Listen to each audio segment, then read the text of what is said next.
जय माता दी दोस्तों, आप सभी को शारदीय नवरात्रि की ढेर सारी शुभकामनाएं। आप सभी पर माता रानी अपनी कृपा सदैव ही बनाए रखे। आज की वीडियो में आप जानेंगे कि शारदीय नवरात्रि साल 2024 में कब से प्रारंभ हो रही है, सप्तमी अष्टमी नौमी तिथि कब से कब तक रहेगी, कलश स्थापना का शुभ मुहूर्त क्या रहेगा, पूजा विधि क्या रहेगी। यदि नवरात्रि में आपको पीरियड आ जाते हैं तो आपको पूजा किस प्रकार से करनी चाहिए, या शुरुआत में आपको पीरियड आ रहे हैं तो क्या आप कलश स्थापना कर सकते हैं या नहीं कर सकते हैं। यदि आपको अंतिम दिनों में पीरियड आ जाते हैं तो आपको कन्या पूजन या या फिर आपको हवन करना चाहिए या नहीं करना चाहिए। अखंड दीपक यदि आप जलाते हैं तो उसके नियम क्या रहेंगे, तो इन सभी बातों पर बात करेंगे आज की इस वीडियो में। तो आप सभी लोग वीडियो में बने रहिएगा और वीडियो को पूरा ज़रूर देखिएगा। आपके सभी प्रश्नों के जवाब इस वीडियो में मिल जाएंगे और आपको हमारे चैनल पर पूरे 9 दिन माता के अलग अलग रूपों की कथाएं आरती के सहित सुनाई जाएंगी। दुर्गा सप्तशती का पाठ भी सुनाया जाएगा। तो चैनल को सब्सक्राइब नहीं किया है तो चैनल को जरूर सब्सक्राइब कर लीजिएगा और बेल आइकन प्रेस कर दीजिएगा ताकि आपको हमारी वीडियो तुरंत ही मिल सके। तो सबसे पहला प्रश्न जो है वो है कि इस साल क्या व्रत उठा सकते हैं, जिसने कभी भी व्रत नहीं किए हैं नवरात्रि के, तो वो क्या इस बार जो है व्रत शुरू कर सकते हैं। तो आपको बता दें कि इस साल आप जो है व्रत कर सकते हैं। यदि आप नवरात्रि का व्रत करना चाहते हैं तो आप कर सकते हैं। और एक बार कलश स्थापना करने के बाद आपको 5 साल तक कलश स्थापना जो है करनी होती है माँ की। अगर आपने इसको बीच में छोड़ दिया तो ये अच्छा नहीं माना जाता है। यदि आप 5 साल तक मतलब बीच में व्रत नहीं कर पाते हैं तो आपको कलश स्थापना जरूर करनी चाहिए। फलाहार लेकर भी व्रत कर सकते हैं। तो इस प्रकार से आपको करनी चाहिए। तो नवरात्रि के दिनों में जो भी भक्त माँ की सच्चे मन श्रद्धा भाव से, देखिए सबसे पहले आता है भाव भक्तों का, कि आप किस भाव से माँ का पूजन कर रहे हैं। तो आपका भाव सबसे ज्यादा महत्वपूर्ण होता है। तो माँ का पूरी श्रद्धा भाव से जो भी भक्त इन नवरात्रि के दिनों में पूजन करते हैं, व्रत करते हैं, तो माँ उन सभी भक्तों की मनोकामनाओं को पूरा करती हैं और उनके घर पर अपना आशीर्वाद बनाए रखती हैं। आइए अब जान लेते हैं कि शारदीय नवरात्रि साल 2024 में कब से प्रारंभ हो रहे हैं, प्रतिपदा तिथि कब से कब तक रहेगी और कलश स्थापना का शुभ मुहूर्त क्या रहेगा। उसके बाद जानते हैं कि पीरियड के दिनों में आप व्रत कैसे कर सकते हैं और पूजा किस प्रकार से कर सकते हैं। तो आप लोग वीडियो में बने रहिएगा। तो साल 2024 में शारदीय नवरात्रि जो है 3 अक्टूबर गुरुवार से प्रारंभ होंगी और 12 अक्टूबर शनिवार को नवरात्रि जो है समाप्त हो जाएंगी। 12 अक्टूबर को दशहरा रहेगा। तो इस साल 3 अक्टूबर से लेकर 12 अक्टूबर तक नवरात्रि का त्योहार मनाया जाएगा। अष्टमी तिथि रहेगी 10 अक्टूबर गुरुवार को, नौमी तिथि रहेगी 11 अक्टूबर शुक्रवार को और 10वीं तिथि रहेगी 12 अक्टूबर शनिवार को। तो अष्टमी तिथि का यदि आप प्रतिपदा और अष्टमी का व्रत रखते हैं तो अष्टमी का व्रत आपको 10 अक्टूबर गुरुवार को करना है।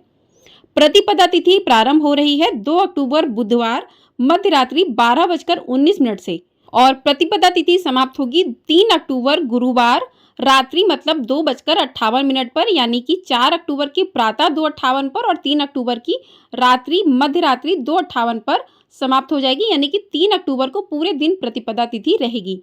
उसके बाद कलश स्थापना का शुभ मुहूर्त रहेगा। ब्रह्म मुहूर्त सुबह 6:15 से लेकर 7:22 तक का और अभिजीत मुहूर्त रहेगा सुबह 11:46 से 12:33 तक। तो ये 2 शुभ मुहूर्त हैं घट स्थापना करने के। तो इन 2 शुभ मुहूर्त में माँ के कलश की स्थापना आप लोग कर सकते हैं।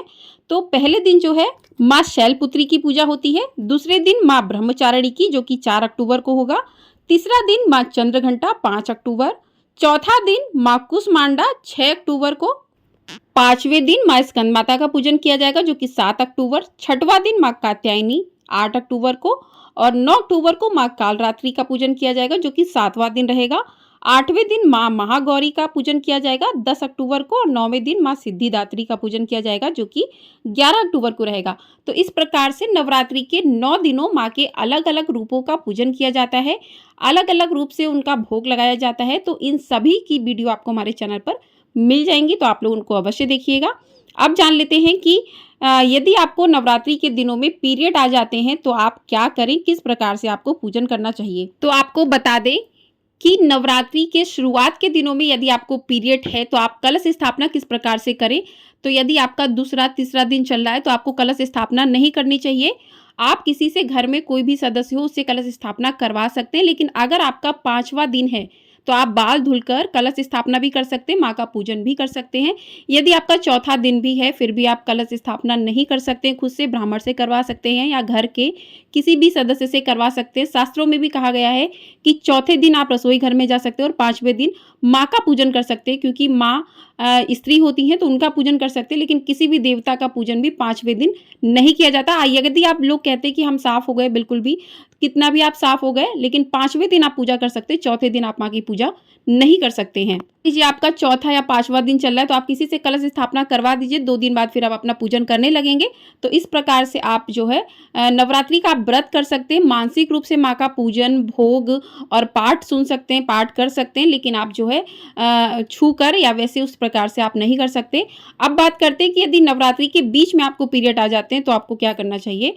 तो आपको यदि नवरात्रि के बीच में पीरियड आ जाते हैं तो कुछ लोग सोचते हैं कि मेरे तो पीरियड आ गए, अब हम व्रत तोड़ देते हैं, कोई रहने का मतलब नहीं है। तो आपको व्रत नहीं तोड़ना है, इससे आपको दोष लगता है, तो आपको अन्न नहीं खाना चाहिए। आप पूजा अपने घर में किसी से भी करवा लें, लेकिन आपको व्रत रहना है। आप जिस प्रकार से डेली की पूजा करते हो उसी प्रकार से आपको माँ की मानसिक रूप से पूजा करनी है।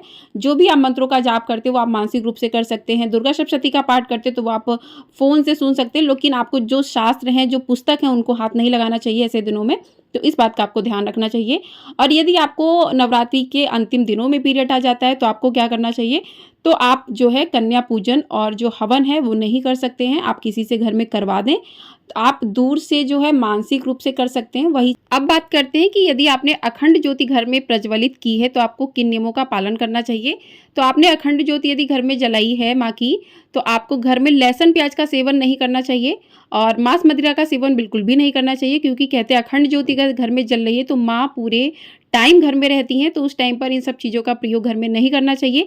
लेकिन कुछ लोगों के घर में होता है कि पति नहीं मानते हैं तो क्या करें, और पति को नाराज़ नहीं कर सकते, तो आप लोग माँ से क्षमा मांग लीजिए, क्योंकि आप क्या करें, आप मजबूर हैं, आप नहीं कर सकती मना, पति को भी नाराज़ नहीं कर सकती हैं। तो आप उसको जो है पति के लिए बनवा सकती हैं, लेकिन आप स्वयं ग्रहण ना करें और जो है साफ सफाई कर दें अपने जो भी रसोई घर की है। उसके बाद अपने जो फलाहार का भोजन बनाएं वो एकदम साफ स्वच्छ रसोई घर में बनाएं। तो इस बात का आपको ध्यान रखना चाहिए। और अगला चीज़ है कि क्या शाम को हम फूल ला सकते हैं अगले दिन माँ को अर्पित करने के लिए, क्योंकि सुबह के समय इतना समय नहीं होता है कि आप ला सकते हो, तो आप घर में लाके फ्रिज में रख सकते हो, माँ को जो है अर्पित कर सकते हैं। और माँ को आप जो भी भोग अर्पित करें उसके साथ एक लौंग और इलायची जो है माँ को रोज डेली आपको जरूर अर्पित करना चाहिए। इस बात का भी आपको विशेष रूप से ध्यान रखना चाहिए।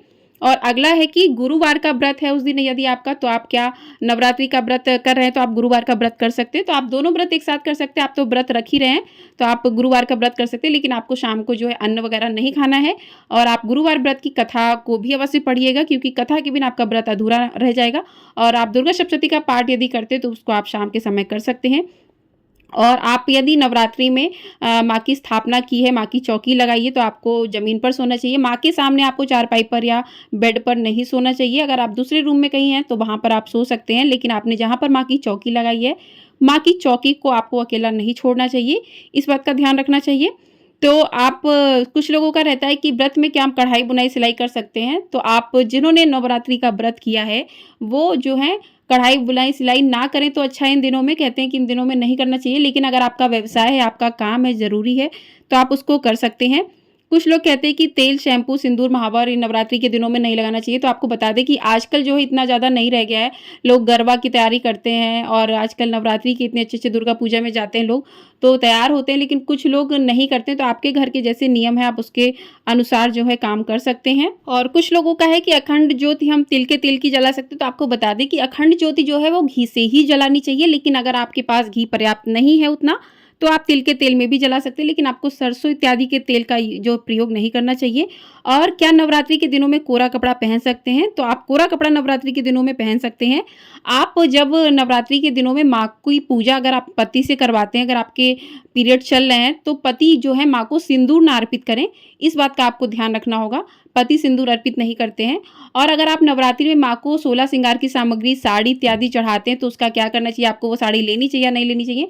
तो आपको बता दें कि आप वो साड़ी चढ़ाते हैं मंदिर में, तो वहाँ पर तो ब्राह्मण को दान कर देनी चाहिए, लेकिन अगर आप लेना चाहें तो ले सकते हैं। अगर आप दान करना चाहें तो आप दान भी कर सकते हैं। तो इस प्रकार से जो है ये थे कुछ सवालों के जवाब। और क्या नवरात्रि में जो पितृपक्ष की सामग्री है उसको हटा देना चाहिए? तो आपने जो भी पितृपक्ष में प्रसाद वगैरह लिया है उसको आप हटा दें और जो भी साफ-सफाई उसको अच्छे से साफ कर लें। जो भी अक्षत वगैरह उनको हटा दें और आप नवरात्रि की पूजा के लिए नए भी ले सकते हैं, वरना उनमें ही गंगा जल छिड़क कर उनको भी आप यूज़ कर सकते हैं। तो आप देख लीजिए इस प्रकार से। तो आशा करती हूँ कि आपको इन सभी सवालों के जवाब मिल गए होंगे आज की इस वीडियो में।